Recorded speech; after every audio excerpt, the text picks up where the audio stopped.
Vasco e Fluminense se enfrentam pela 7ª rodada do Brasileirão hoje no Maracanã, e nesse vídeo a gente vai fazer um preview aqui, mais precisamente um mano a mano, um cara a cara, 11 contra 11 dos times que podem ir ao campo. Eu sou Rafael Teodoro, esse aqui é o Futebol com PH, e se você gosta do futebol carioca, já se inscreve aqui no canal, dê o seu like para esse vídeo e compartilha com todo mundo. Vamos lá conferir quem são os melhores entre os dois times.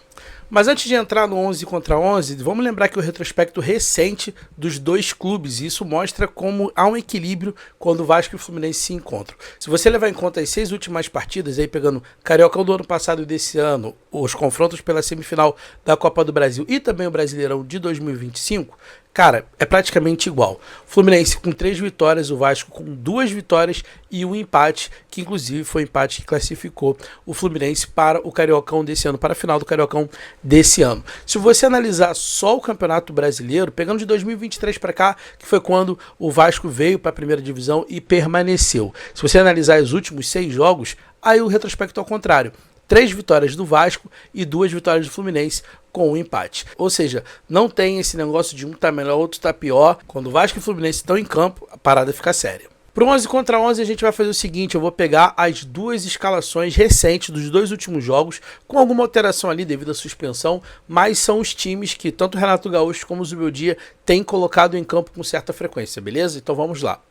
No gol, Léo Jardim ou Fábio? Para mim, Fábio ganha essa disputa, é um goleiro já mais experiente, mas com uma regularidade e um nível técnico absurdo, aprimorou o jogo com os pés, que era uma dificuldade no começo da carreira, então hoje no gol Fábio. Léo Jardim é um excelente goleiro sim, mas tem falhado recentemente, principalmente no fim do ano passado, então para mim no gol, se eu pudesse escolher entre os dois, Fábio é o meu goleiro. Na lateral direita, Paulo Henrique ou Samuel Xavier? Apesar do Paulo Henrique ter jogado muito bem no ano passado, inclusive indo à seleção brasileira, ele vem em viés de baixa. Já vinha no fim do ano passado, quando voltou da seleção, está recuperando de lesão, então ainda está voltando o ritmo de futebol, mas o Samuel Xavier ele tem uma regularidade maior, é um lateral que não compromete muito, então para mim a lateral direita nesses dois, Samuel Xavier. Na zaga o negócio fica mais complicado porque o nível dá uma baixada legal. Tanto a zaga do Vasco como a zaga do Fluminense não são de excelentes zagueiros ou zagueiros de primeira linha. Então, entre Ignácio e Saldívia, eu vou com o Ignácio. É um zagueiro que eu sempre preferi, tá, em relação ao Freitas, colega dele de zaga, né? Mas conviveu com lesão, mas eu acho mais seguro e tem um refino um pouco melhor. Já o Saldívia, pelo que a gente vê no Vasco, é um zagueiro que até sabe sair com a bola, mas ele deixa a desejar em alguns pontos importantes como recomposição. Então, para mim, o nosso zagueiro aqui vai ser o Ignácio. Do outro lado, entre Robert Renan e Freitas, eu fico com o Robert Renan. O Freitas é um zagueiro que sempre causa arrepio à torcida do Fluminense. Então, várias falhas, ele vem sendo vaiado recentemente, porque realmente é uma gangorra de emoções. Já o Robert Renan é um zagueiro que sabe sair bem com a bola, se coloca um pouco melhor nas bolas aéreas, apesar do Vasco sempre acabar tomando gol, né, que é um defeito do Vasco desde a época do Diniz. O Robert Renan nessa disputa aqui, que eu acho disputa bem de nível baixo, mas o Robert Renan leva essa aqui. Na lateral esquerda, entre Cuiabano e o Arana, eu vou de Cuiabano. É um lateral para mim que está em melhor fase, veio numa fase boa no Botafogo, está recuperando a forma física no Vasco, mas eu acho um lateral melhor no momento do que o Arana. O Arana para mim já teve o ápice lá em 2021, mas desde aquela lesão que o tirou da Copa do Mundo, eu acho que ele não conseguiu repetir as grandes partidas que fez pelo Atlético Mineiro ou como pelo Corinthians lá atrás. Então, pelo momento, Cuiabano chegou fazendo gol, chegou sendo importante para o Vasco e é o meu lateral esquerdo aqui para essa disputa. Se na zaga o negócio era complicado, no meio campo as coisas começam a melhorar porque eu acho o nível bem bacana. E entre Hércules e Thiago Mendes, eu fico com o Thiago Mendes, mas apesar de eu gostar muito do futebol do Hércules, tá? A disputa aqui ficou nivelada do nível bem bom, tá? Mas eu acho que o Thiago Mendes entrega mais coisas com recomposição, ele é um jogador um pouco mais técnico e o Hércules é muito mais de chegada, muito mais de dinâmica do que um jogador completo. Então, para mim, na primeira vaga do meio campo é Thiago Mendes.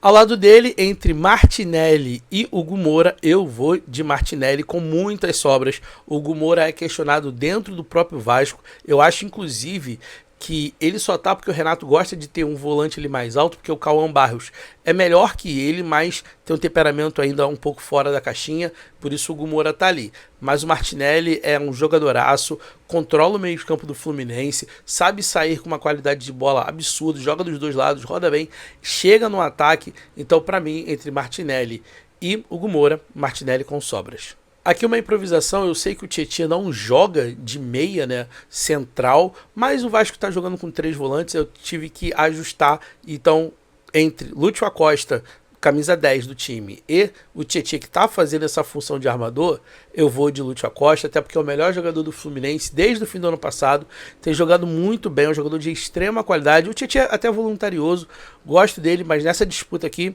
é Lúcio Acosta com sobras.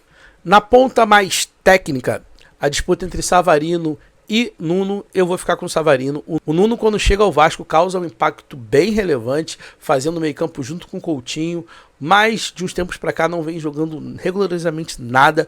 Particularmente para mim, ele não seria nem titular nesse time. E aí você pega o outro lado, né? O Savarino, que veio em viés de baixa do Botafogo, praticamente expulso de lá, né? Por causa das questões financeiras, chega, vem ganhando ritmo, vem jogando muito bem ao lado do Lúcio Acosta, com tabelas, deu 2 assistências no último jogo. Então o Savarino para mim vai ser o meu ponta técnico desse time. Se um lado é técnico, do outro lado é correria, Canóbio contra Gomes, e aí o Gomes ganha e ganha por muito, tá? O Canóbio é um jogador que recompõe muito bem, muito dedicado, mas, cara, as principais jogadas do Vasco saem com o Gomes, sai com a bola no pé dele, em dribles, em arrancadas. Ele vem numa fase muito excelente, muito boa mesmo, só precisa calibrar um pouco mais o pé, mas para essa ponta, Gomes é a minha opção. Para centroavância, a gente tem o David, que vem jogando. Para mim, o David nem vai ser titular ao longo da temporada. Eu acho que o Bremer vai ganhar essa posição contra o John Kennedy. E aí é John Kennedy, jogador que vem entregando bom futebol. Foi muito questionado no começo do ano, né? Tanto é que o Fluminense brigou, lutou para trazer um centroavante para ser titular. E acabou que o John Kennedy começou a entregar gols, movimentações e a gerar muito volume de jogo. Então, para mim, o camisa 9 desse time vai ser o John Kennedy. E aí, o que você achou desse time? Fábio, Samuel Xavier, Ignácio, Robert Renan, Cuiabano, Thiago Mendes, Martinelli, Savarino, Acosta, Gomes e o John Kennedy no ataque. Para treinador, eu vou deixar vocês decidirem aqui embaixo quem vocês acham que tem que ser o técnico desse time. O Renato Gaúcho ou o Zubeldia. Gosta desse tipo de vídeo? Diz também aqui para mim nos comentários. Se inscreve no canal, compartilha esse vídeo com todo mundo, deixa o seu like e vamos juntos porque aqui é só futebol carioca.